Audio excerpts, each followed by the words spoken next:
Have we reached peak legacy sequel? That's what I kept wondering while watching Happy Gilmore 2, the Netflix-produced blockbuster-sized sequel to the 1996 Adam Sandler comedy.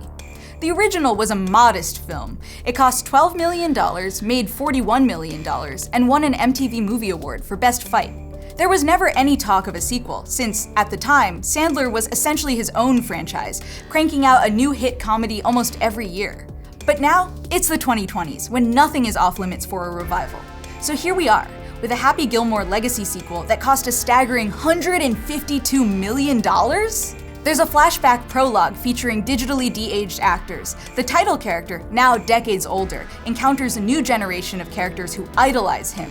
When he once again dons his Boston Bruins jersey from the first movie, it's revealed like a sacred artifact from the past. Every new character, and there are a lot, is either an A-list celebrity cameo like Bad Bunny or Travis Kelce, or the child of a minor character from the first movie. It remakes the familiar beats from the original film. There's an extended fight scene, Ben Stiller is manipulating people in another evil business venture, it uses the same needle drops. Everything I'm describing sounds like a deeply cynical exercise in nostalgia, pointlessly rehashing everything we enjoyed 30 years ago, but now costing 15 times as much money with some of the ugliest cinematography Netflix has ever released. And yet, there's more to it than that. Like the original, Sandler himself co-wrote it. It features both of his real-life daughters, and the plot is about him trying to win a golf tournament so he can afford to send one daughter to ballet school. Even with all the, for lack of a better term, sequel bullshit, this is a sincere statement about how much this guy loves his family and how happy he is to still have a career doing what he loves after all these years. And also, how funny it is when people get hit in the nuts with a golf ball. Oh! Nobbles, was that right? I feel like I'm following the gist of the notes Patrick left for me when he retired, but I can't be sure. I've never even seen Happy Gilmore 1. I don't get any of these references. Never seen it? It's the best hockey player switching to golf to save his grandmother's house movie ever made. There are a lot of movies. Patrick left me this huge list of things to watch for research, but I don't have time. I have a real job outside of this where I work on real movies. So, what do we do about this episode then? We need another host. Someone old who actually knows what Blues Brothers 2000 is. Someone who abandoned all trappings of a normal life to spend their time watching movies. Yeah, I gotcha. A true loser with absolutely nothing going on. Emma, I got it. We need to find...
Fuck!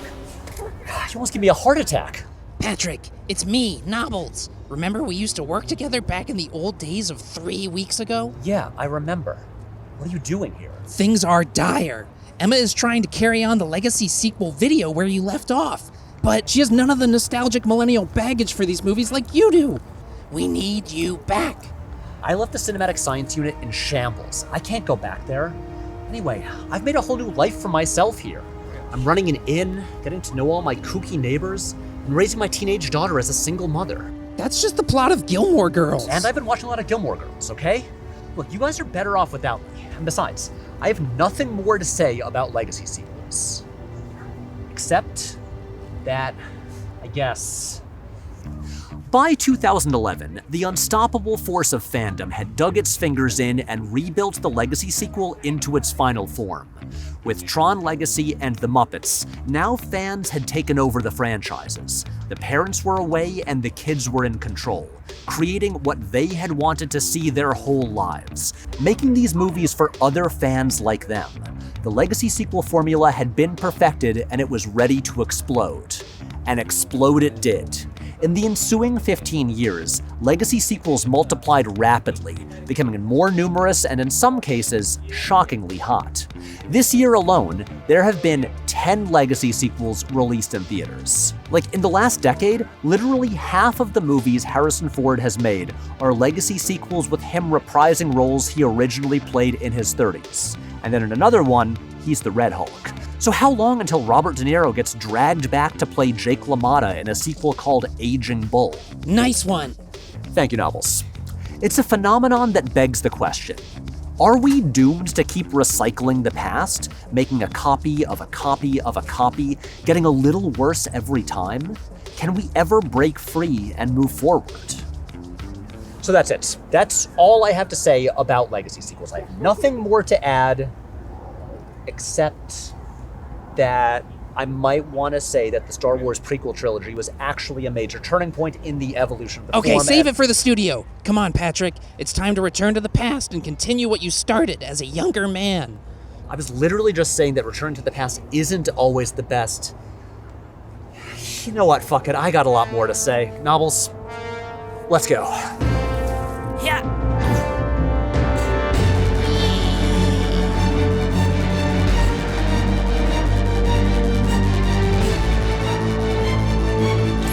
All right, you dragged me back to this godforsaken place. Now get off me. Someone call 911. A strange bearded man has broken into the office. No, Emma, it's me, Patrick. Patrick? It is you! Oh, you went so long without posting on Letterboxd, I just assumed you were dead. Glad to see that you aren't. Me too, Emma. Me too. Are you here to teach me how to do video essays like you used to? No, this is more of like a Top Gun Maverick situation where I just come back and do it myself. And speaking of that, I'm gonna need something.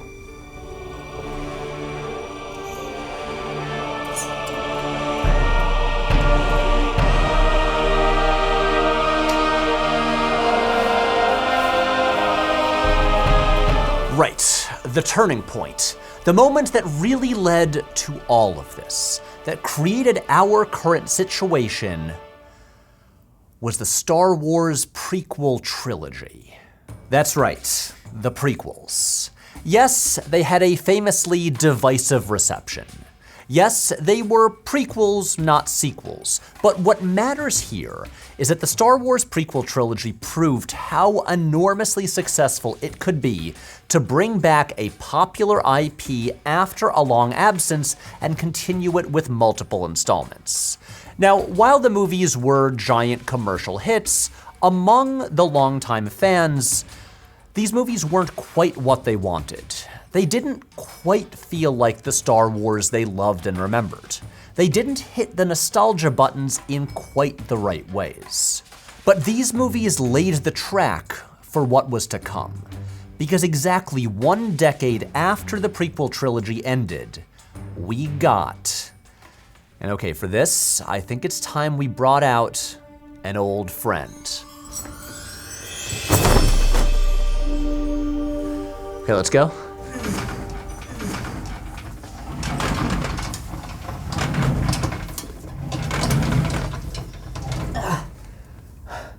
Glad to have you back. I really did not want to have to deal with all the grief that seems to come from talking about Star Wars. Honestly, I can't believe I'm doing it myself. Didn't you already unretire from talking about Star Wars for the holiday special? And I did it again.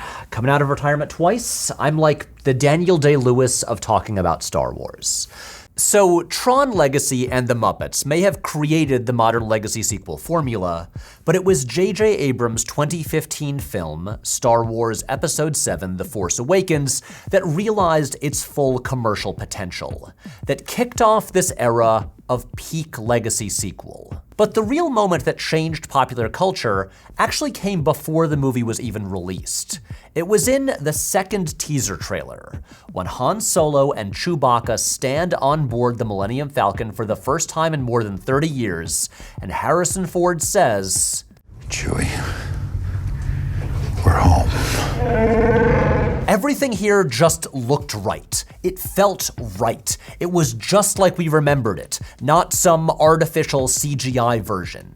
Harrison Ford seemed engaged in a performance for the first time in years. This was Han Solo, our childhood hero, telling us that he was home and that we could go home too. We could return to the past like an alternate happy ending to The Great Gatsby. There's always a lot of talk about audiences' attraction to franchises, how they seek the same familiar thing over and over.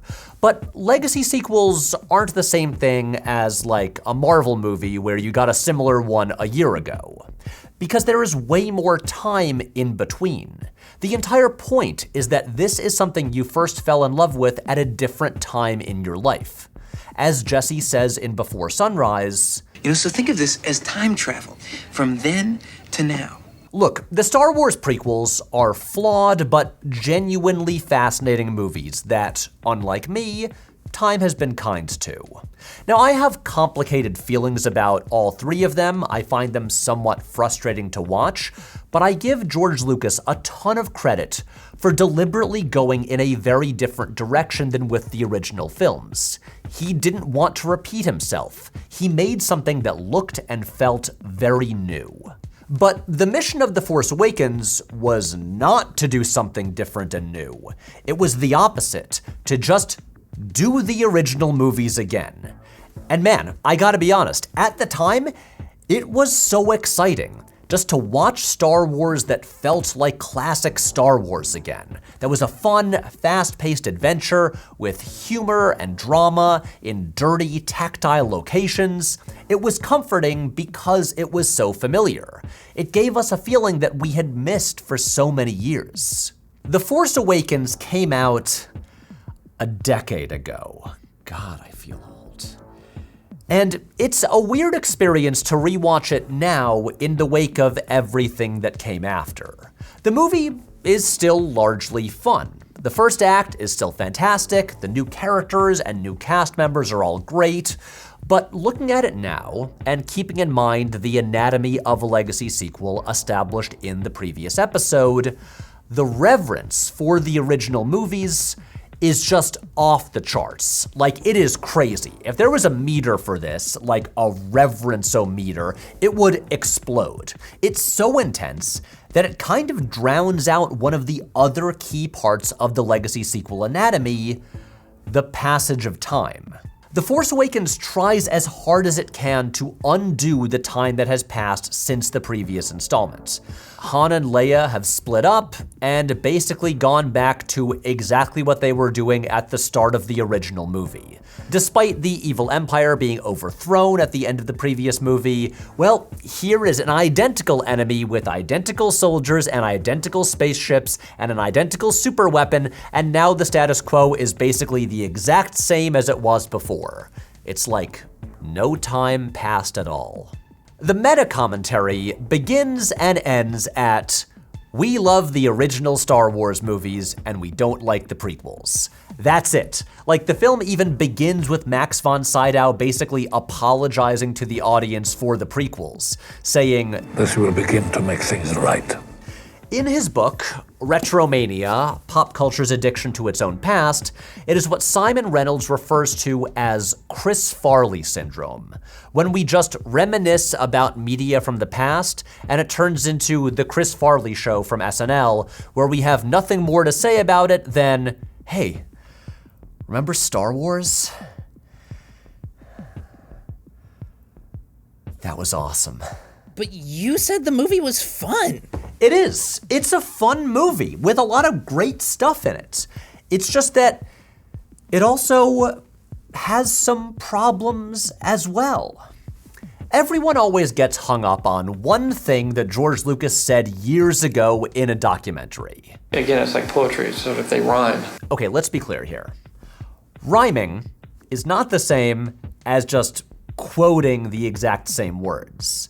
And that's pretty much what The Force Awakens was. It gave fans exactly what they wanted and what they expected.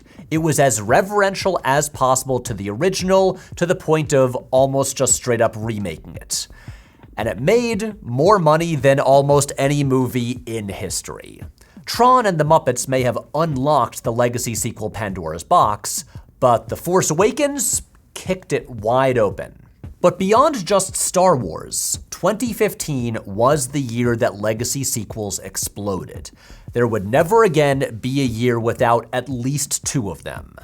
Jurassic World, kind of surprisingly, held off on using any of the main legacy characters until its 3rd installment, correctly understanding that the iconography of the dinosaurs and the John Williams theme were all it really needed to activate our nostalgia sensors, wring our dopamine reserves dry, and make $1 billion at the box office.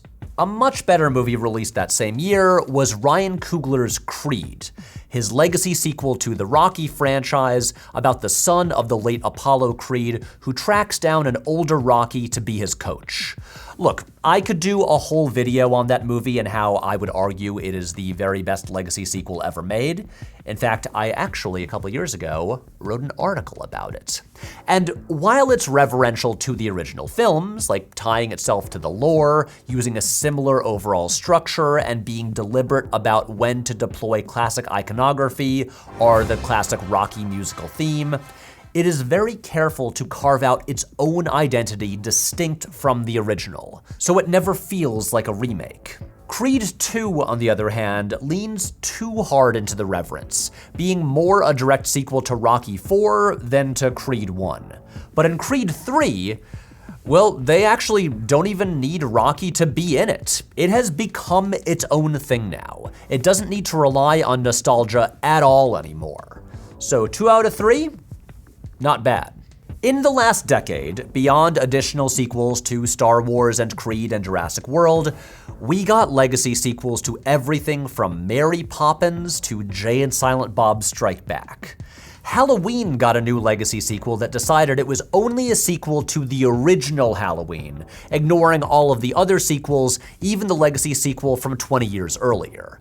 And that spawned a whole Halloween trilogy, and then David Gordon Green, director of that trilogy, decided to try the same thing and make a legacy sequel to The Exorcist, replacing the TV show that was also revealed to be a legacy sequel.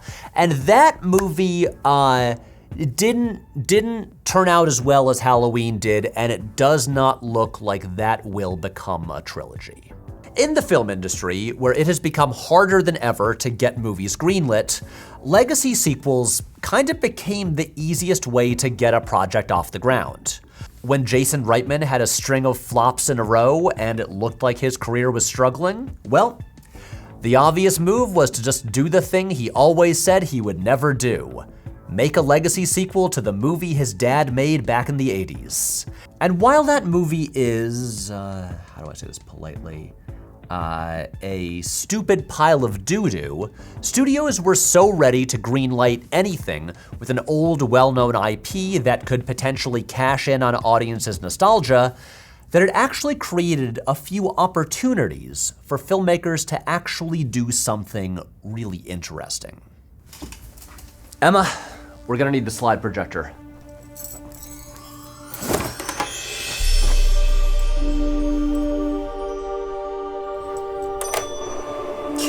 Can't believe it still works after all these weeks. We are so very, very back. So the following are not the only good legacy sequels. There are honestly plenty of good ones. These are just the cases that I think are really noteworthy. So first up is The Matrix Resurrections. In my opinion, Lana Wachowski's fourth Matrix is one of the most widely misunderstood movies of the decade. I have seen so many people say that this movie hates itself and doesn't want to exist, or that it's deliberately bad and trying to sabotage itself. And folks, I think these are terrible takes and I could not disagree more. So, some background. Back in 2003, the Matrix trilogy ended as the Wachowskis wanted it to. And no matter how divisive the sequels were, The Matrix was still a valuable IP that a lot of people have nostalgia for. So Warner Brothers planned on making another one. It was happening either way, and so Lana Wachowski, one half of the duo, decided that she would be the one to make it. And here's what she did. At the end of the previous film, Neo and Trinity, the heroes of the series, are both dead. And what Resurrections reveals is that the machines, the ones that rule the world and enslaved humanity to become their power source, took Neo and Trinity's bodies, reanimated them, and used them to power the Matrix, the dream world system of oppression that they used to keep humanity under submission. Let me say that one more time. They resurrected the dead heroes of the original movies against their will to keep the system alive. It is not very subtle. Nothing comforts anxiety like little nostalgia. Now, this movie was released 1 month after Ghostbusters Afterlife, a legacy sequel that used CGI to resurrect the late Harold Ramis so the series could be revived for additional installments. And it came out 1 week after Spider-Man No Way Home, which brought back characters such as the Green Goblin and Dr. Octopus, who had died years ago in earlier movies. So what happens in Resurrections is that Neo and Trinity learn the truth of their resurrection, they remember who they are, they break free of the machine's control, and they set off to use their power to remake the world into something better. They may have been brought back for cynical reasons, but they decide to make the best of this opportunity. And that is exactly what Lana Wachowski and her collaborators did. If there was going to be a Matrix 4, they were gonna do it their way and use this opportunity to reunite with the people they loved and make something meaningful to them. You gave us something we never thought we could have. And what is that? Another chance. It is the best meta-commentary on legacy sequels that I've seen so far. It understands the tightrope it has to walk between art and commerce. It knows why it exists. It's angry at the system that led to its existence, but it doesn't hate itself. Even within a terrible system, it believes there can be something real and beautiful. That said, Warner Brothers has already announced a new, non-Wachowski-affiliated Matrix movie is in development right now, from writer-director Drew Goddard. But hey, maybe this will just go the same way as his Sinister Six movie, and just never happen. Next up, Cobra Kai. So we can all agree that the Disney era of Star Wars has had mixed results. Some stuff is great, other stuff is The Rise of Skywalker. And now we are left to deal with deepfake Luke Skywalker as the ultimate specter of the past, reanimated as a digital action figure to embody our dead-eyed nostalgia. But what if I told you there was something that made the same promises as Disney's Star Wars, but actually kept them? That's right, I'm talking about Cobra Kai, the several decades later revival of the Karate Kid movies that first debuted on YouTube Red before hopping over to Netflix. The recent and pretty terrible Karate Kid movie, Legends, kind of ignores the series and combines two threads of the Karate Kid franchise, the original trilogy and the Jackie Chan remake, resulting in nostalgia more for the brand at large rather than any character or specific concept.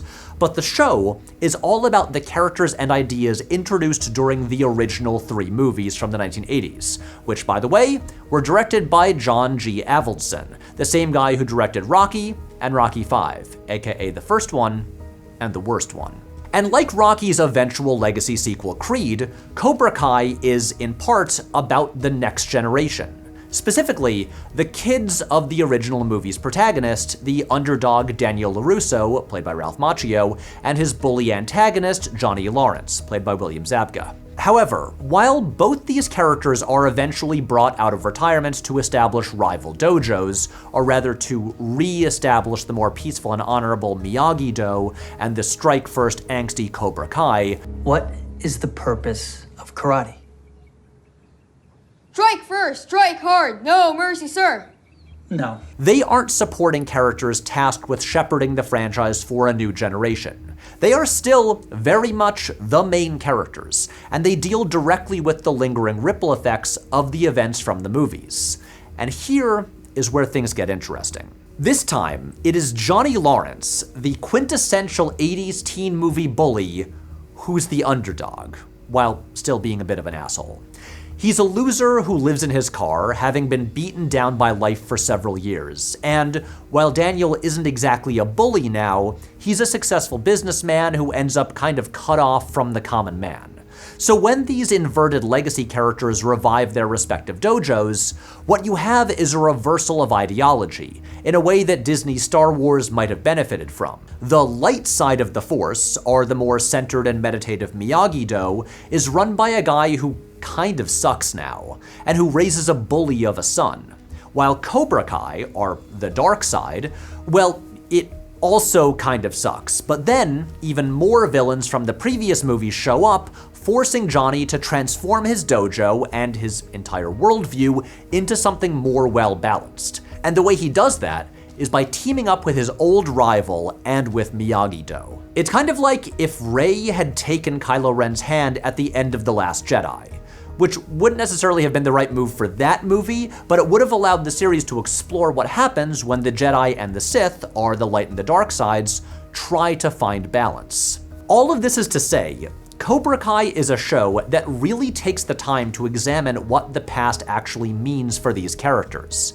If I told you that later seasons involve the hero of the first film teaming up with the kid villains from 1, 2, and 3 to fight the adult villains of 1 and 3, that would sound like really bizarre and complicated fan service. But in context, it's all about the hold that karate and the violence of the past have had on each of these characters for decades, as they try to grow past their traumas and their limitations. When they revisit locations from the old movies, like the pristine Japanese village from the second film, only to find it's been transformed into a tourist district, the show practically becomes a meta-commentary on the commercialized nature of nostalgia.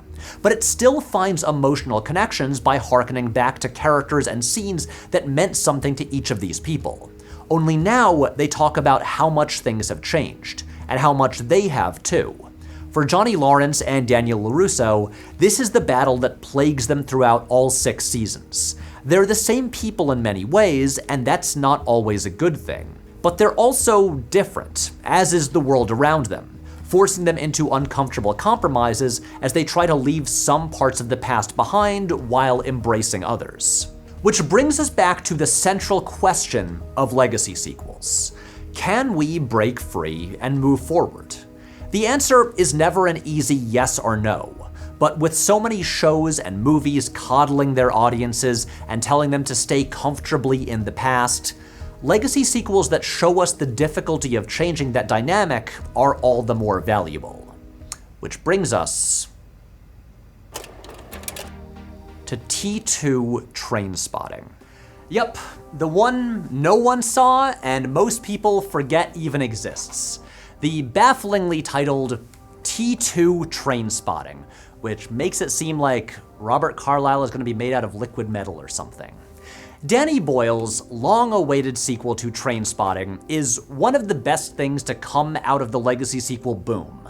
A movie that actively interrogates why we actually want these things. So, spoilers for the original Trainspotting, but it ends with Renton, Ewan McGregor's character, stealing a bunch of money from his friends and fleeing the city, narrating about how he's going to leave behind this life of drugs and petty crime and become a functioning member of society.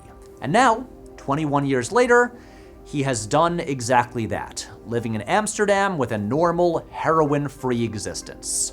In the opening scene, he's running on a treadmill in a gym, a stark inversion of him sprinting through the streets of Edinburgh at the start of the first film. Now he's still running, but he's not going anywhere. And then he has a heart attack. We learn that he's in the process of getting divorced and about to be laid off from his office job. And so, he decides to escape his disappointing present by stepping back into the past, revisiting his hometown for the first time in decades and reconnecting with his old friends. It is explicitly about a middle-aged man seeking comfort in nostalgia, hoping it will fix his life or at least make him feel a bit better. And for a brief time, it does. He and Simon, his best friend from the old days, get up to their old tricks, pulling scams to steal money, doing drugs, watching football. As Renton immerses himself in this world of nostalgia, Boyle and company weaponize our nostalgia for the original film. It's a classic. They know we've watched it a million times, that we know the soundtrack by heart, especially the opening song, Lust for Life by Iggy Pop, and the final track, Born Slippy Nux by Underworld. When Renton first arrives back in his childhood bedroom, he flips through his old record collection and puts one on.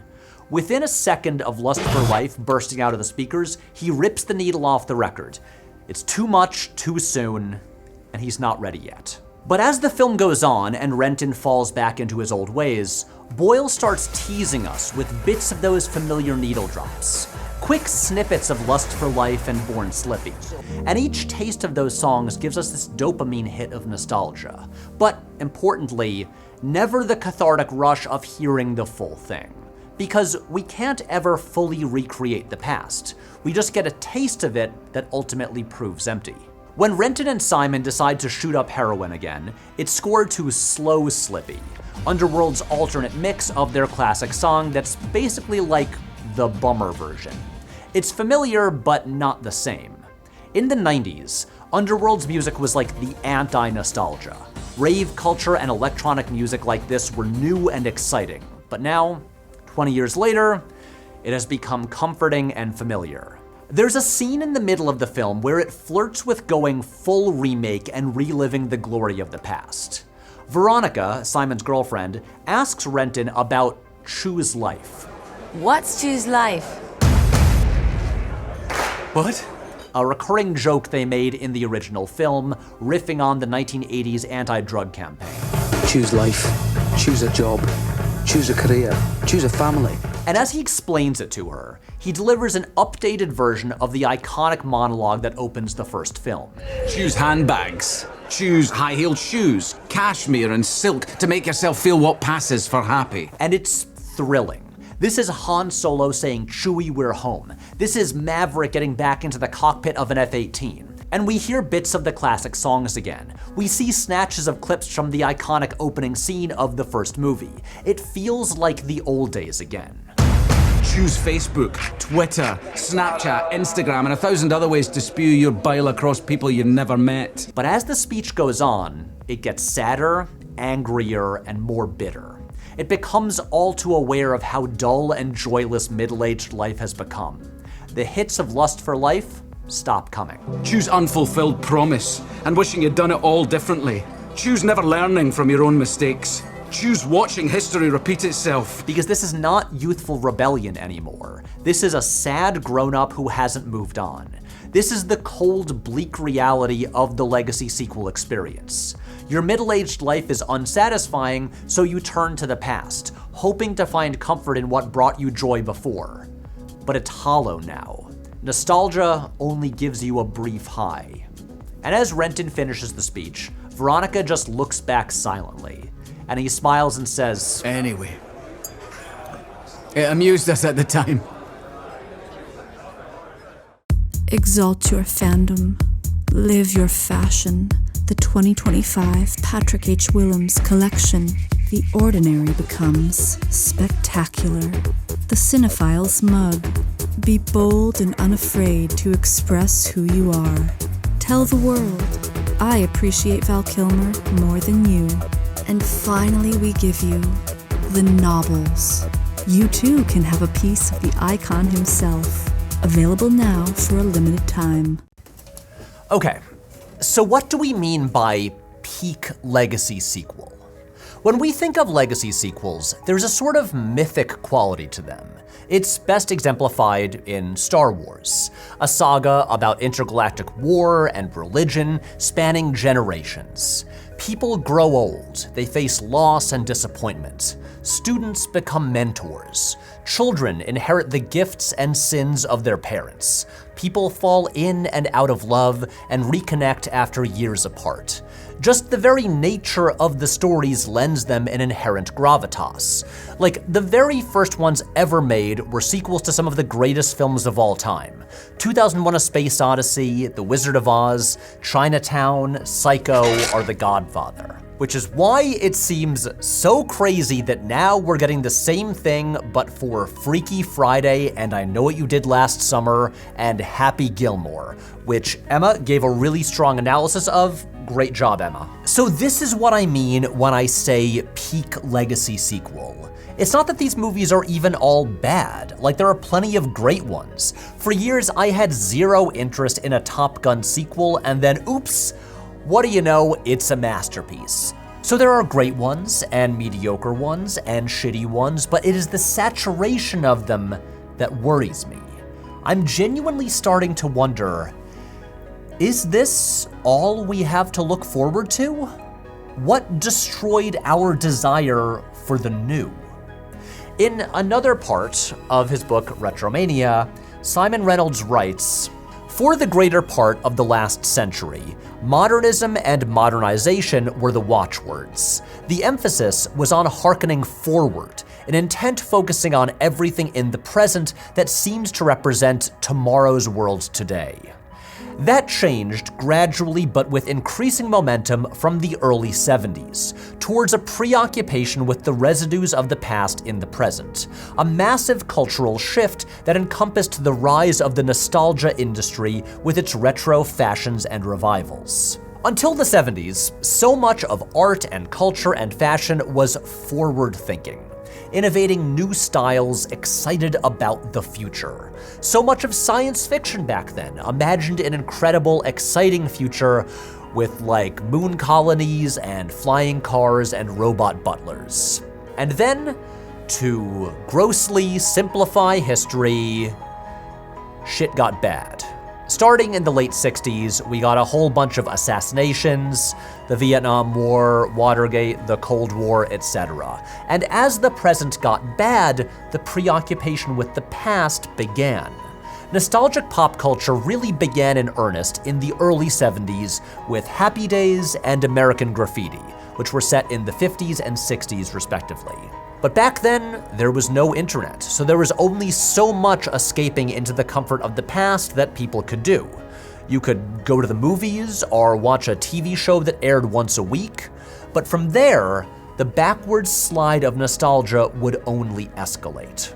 Now, I am so sorry to kill the mood and invoke the current presidential administration, but it literally won running on a slogan promising a return to some vaguely unspecified time in the past. A slogan, might I add, that was co-opted from Ronald Reagan's 1980 campaign. A campaign that leaned hard into nostalgia for 1950s America and kicked off a decade where both cultural nostalgia and movie sequels exploded. And in the 21st century, when in many ways the present has become even worse, this has only become more extreme. No wonder we have an endless wave of legacy sequels, reliving everything from our past, even C-tier Scream wannabe slasher franchises no one ever even liked that much. In 21st century popular fiction, there was a boom in dystopian YA novels and movies. It turned out, what really resonated with young people nowadays were stories of teens struggling to survive in bleak, nightmarish futures. This view of the future, unsurprisingly, looks a lot like the one that dominated 70s science fiction. The only future we can imagine is awful, so we might as well retreat into the past. And even when shiny, optimistic futurist sci-fi like Star Trek returned in the 21st century, it was as a throwback nostalgic prequel that also, thanks to time travel shenanigans, was part legacy sequel as well. And even the current Star Trek TV shows focus on characters from 60 years ago. If you look back through the past 40 years of media, you can see our relationship with the past change based on archival technology. Remember, until VHS came into common use in the 80s, it was not easy to rewatch movies once they were gone from theaters. You might hope they would get played on television, but the idea of watching a movie over and over whenever you want at home was an impossible dream. And then in the 80s, as videotapes and VCRs and video rental stores became a part of everyday life, we got a massive increase in sequels. Movies could find a new life at home, and people could become fans of movies on a whole new level, rewatching them over and over and learning the dialogue by heart. Then VHS gave way to DVDs, which were even more targeted at the market of fans and collectors, now with options to go straight to your favorite scenes and rewatch them. And then of course there is the internet, which gave us YouTube and streaming platforms. And now, the entire history of cinema is just a click away. So yeah, of course people are going to obsess over the past when it's so accessible, when they can access the things they've loved their whole lives whenever they want, and re-buy them on every new video format that gets invented. You can choose from infinite options. You can choose to stay in the past forever. So choose life. Choose the Criterion Collection Flash Sale. Choose AMC A-List, Regal Unlimited, and Alamo Season Pass. Choose signing up for a 6th streaming service. Choose the Snyder Cut. Choose a Screen Crush video explaining what the post-credit scene means. Choose not going to see that new movie you heard is good because it'll be out on VOD in 2 weeks anyway. Choose spending an hour on a clever one-line Letterboxd review that only gets 4 likes. Choose taking photos of the movie theater screen so you can post them on your Instagram story and let people know you watch movies. Choose being 35 years old and only watching movies based on properties aimed at children. Choose watching an 8-episode miniseries legacy sequel to a movie you liked as a kid and realizing maybe it wasn't even that good in the first place. And this story didn't need to be 8 hours, it could have been 2, maybe even 0. Choose harassing actors on social media because you blame them for ruining your beloved franchise. Choose only watching movies you know you'll hate so you can have material for your rage-baiting YouTube videos. Choose That's funny. So every time Patrick starts to spin out, you guys just press this button and make a fart noise at him? Sometimes the simplest solutions are the best ones. Ghost Jake? We haven't seen you in like over a year. Did you come back to help me while I'm at my lowest point? When I most need the support of my oldest, deadest friend? Your lowest is you complaining about your AMC A-List membership? No. Actually, I just came here to look for something. It should be... Yes! There it is! All right, we'll see who's too busy to spend time with their ghost brother now, won't we? What? Do I have something in my teeth?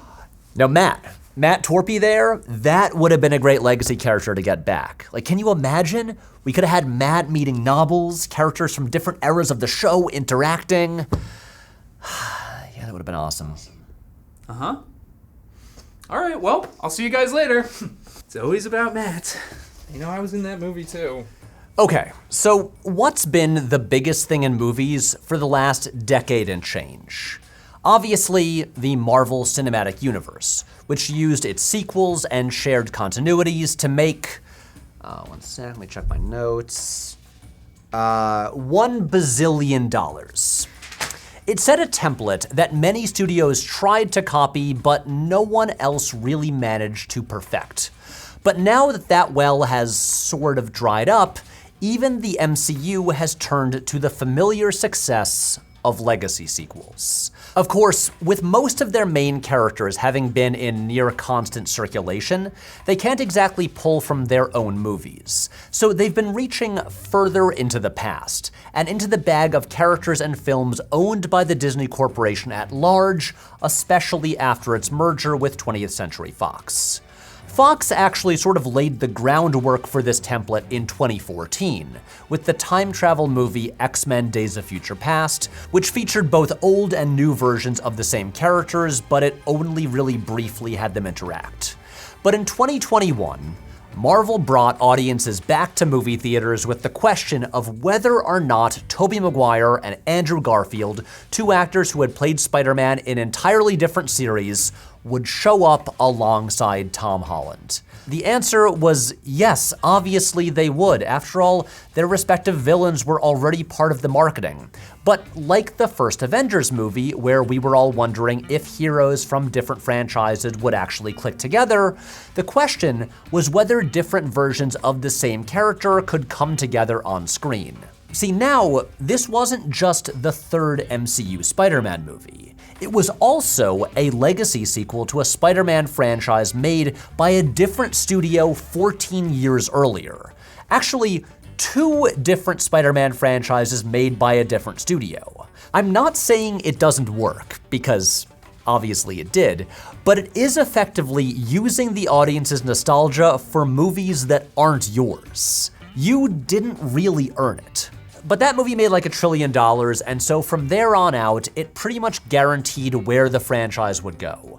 Patrick Stewart as Professor X showed up in Doctor Strange 2, while Deadpool and Wolverine brought back not only Hugh Jackman as Wolverine, but Chris Evans as Johnny Storm, Jennifer Garner as Elektra, and Wesley Snipes as Blade, retroactively folding movies from the 90s into the current MCU. The message was clear.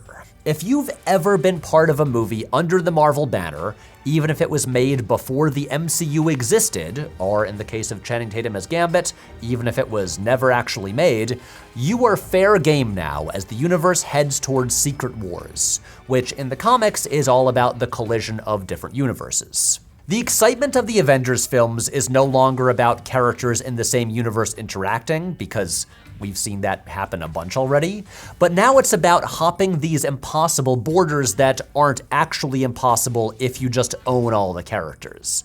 So really, by that logic, what's stopping them from just going full Kingdom Hearts and having the Avengers, like, team up with Jack Sparrow or, like, the Tron people? Basically, what we're now seeing is the full effect of legacy sequels dominating pop culture, or at least the most obvious effect. As with anything Marvel, things are bound to trickle down as other studios either try to imitate them or respond.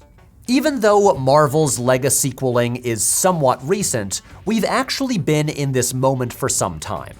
Obviously, the idea of a genre coda isn't anything new. Clint Eastwood's Unforgiven was maybe the ultimate dark meta-western back in 1992, but we seem to see these things far more frequently now, as the idea of on-screen legacy becomes a bigger part of our daily consciousness.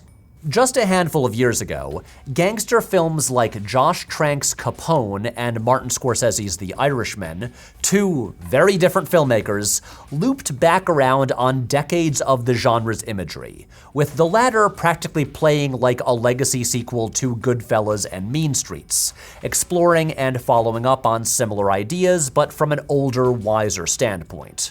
So much of what Hollywood is today was cemented in the new Hollywood era of the 70s by the likes of Scorsese, Lucas, Spielberg, Coppola, and De Palma.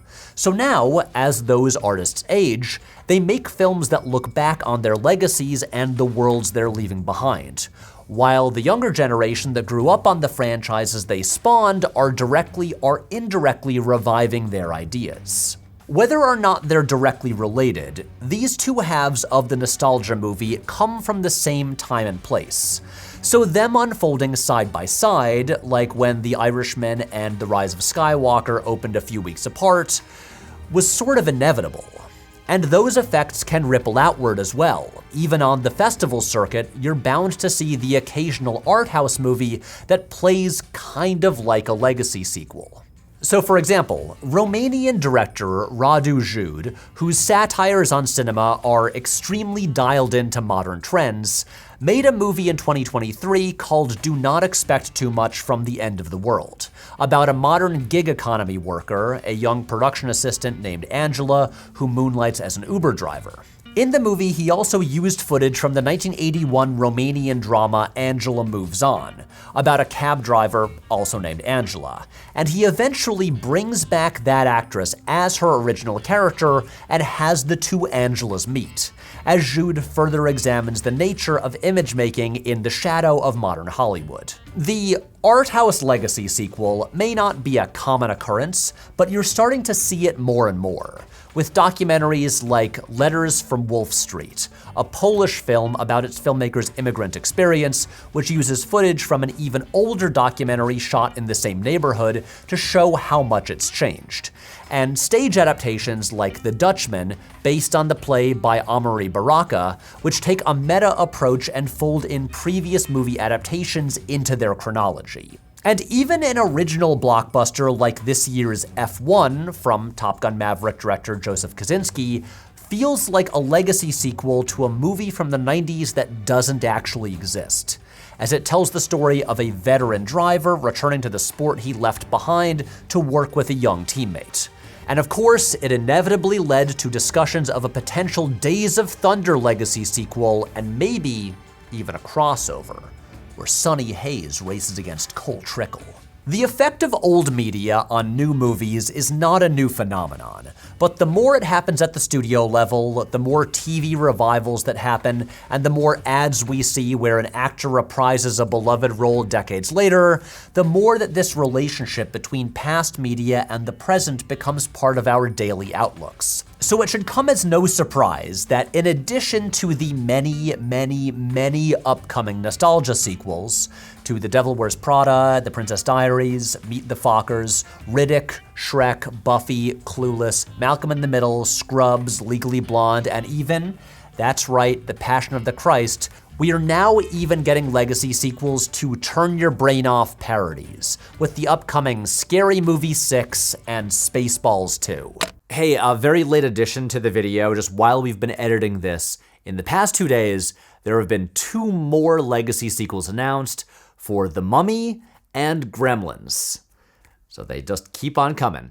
With this expanding notion of what qualifies as a legacy sequel, it makes one wonder, does this phenomenon extend beyond just movies? Could a legacy sequel even be something like your favorite band doing a reunion tour? Patrick, I had the exact same thought. You did? Flip the board! Flip the board, Patrick. Okay.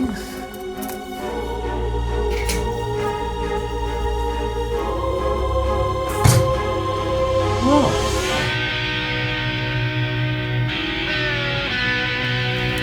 Nobbles, you are a goddamn mind reader. Patrick sort of complimented me. Is this the beginning of a budding friendship? No, and we already did that joke. It's an homage.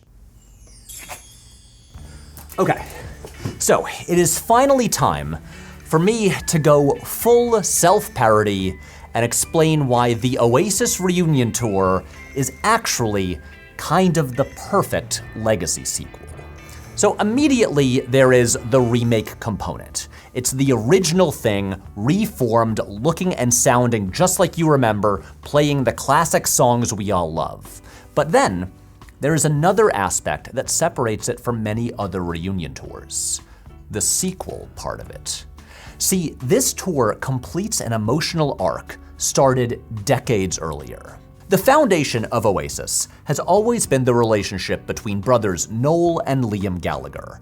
Noel, the older brother, writes the songs and plays guitar. Liam, the younger brother, sings. And for decades, the two of them never ever got along. As in, they fought so much that in 1995, a 14-minute audio recording of them arguing literally reached number 52 on the UK singles chart. And listen, they all got fined £1,000 each. That's all. Yes, they fucking did. That's all. If you stick your £1,000 right up your fucking ass so it comes out your fucking 50. That volatile energy and constant tension led to amazing, iconic music and some of the most entertaining interviews in music history. How are you, Liam? Godlike. Godlike. How you feeling? Godlike. You explain the word compromise to me in a sentence, right, and I'll give you that. Go on then. Compromise? Yeah. It just means, you haven't got a clue, have you? I don't know what it means. What does it mean then? It means like... It doesn't mean... It means backing up. That's reverse. And eventually, it destroyed them. In Paris in 2009, they had a big violent fight backstage, Noel walked out, and they did not speak again for over a decade. But now, 16 years later, here they are back together again. When the tour was announced a year ago, it was easy to be cynical and be like, okay, so they're gonna put up with each other for a few months to make a massive amount of money. But then the tour began, and it looked like they somehow worked it out and mended the relationship. As they arrive on stage hand in hand every night and embrace each other at the end of each show, for the first time pretty much ever, it genuinely feels like they love each other. Years have passed, they've gotten older, God knows I have, they've matured, and we have a payoff now beyond just the music. The rest of the band is made up of members from different eras. We've got the 90s and the 2000s now standing on stage together side by side. It's like the Cobra Kai of rock music. Patrick, come on, just make an Oasis video already. I'll think about it. Maybe next year. So there's beautifully unsubtle meta-commentary in the choice of the set list. Every show begins with the song Hello, which ends with the refrain, and then they immediately launch into Acquiesce, a duet between Noel and Liam, the one song neither was ever able to play during their solo careers, because, as Noel sings in the chorus, accompanied by a stadium of 80,000 people,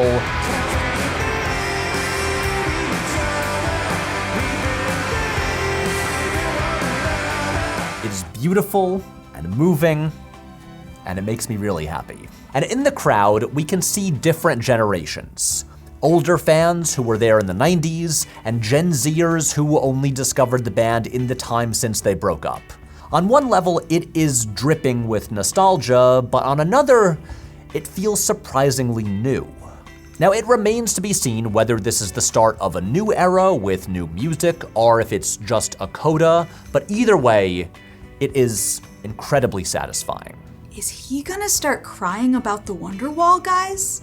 You know, I always suspected, underneath that old, cynical, grizzled, mean-looking facade, Patrick was just a big softie for Britpop. Now, I want to be clear about something. Nostalgia is not inherently bad. It can feel amazing. We all know that. It's basically the heroin of memories. I say that never having taken heroin. Yes, it's easy. Yes, it can be cheap and lazy and empty calories, but it doesn't have to be. Top Gun Maverick pulls us in immediately with a vice grip of nostalgia, basically recreating the exact opening of the original movie right down to the font. And then, while offering the familiar pleasures, the music, the iconography, it tells a story that is much deeper and more emotional than the original, and it retroactively makes the first movie better and gives it more weight. A bit of nostalgia, like a flavor, can be great. The problem is just when it is the dominant flavor in every dish you're served for every meal. This past summer, we got another Danny Boyle-directed Legacy sequel, 28 Years Later, which is obviously a sequel to 28 Days Later, and was made 23 years later. Danny, you were so close. The movie was a genuine hit. It made almost 3 times its budget, and it's one of my favorite movies of the year. And what's kind of shocking, other than how many human skulls are in it, is that it isn't really a legacy sequel, at least not in the way we've been talking about. There is virtually nothing tying it to the original film. No returning characters, no references beyond the general virus outbreak that is the basic premise of the movie. It is essentially a totally original movie, just in the same genre with the loosest connection to an existing IP. So I've been wondering, is this the answer? Like, if you want to make an original movie with a respectable budget, is the answer just to vaguely tie it to a popular movie from years earlier, say it's set in the same world, and then just make whatever you want to make?